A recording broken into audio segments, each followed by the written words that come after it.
You look at the comparison.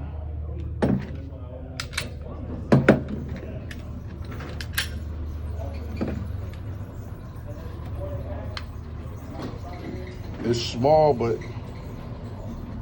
looks a little beefier than the 43. If you like the optics, this comes with the optics on the Canik.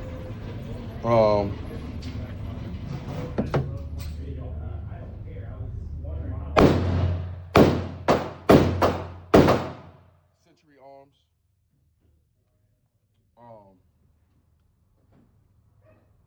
See, it's got a bigger well.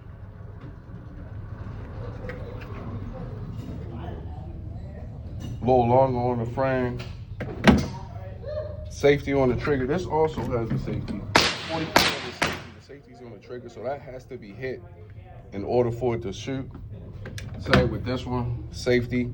If you want to put a flashlight, this gives you a nice rail. This has no rail, no optic for this.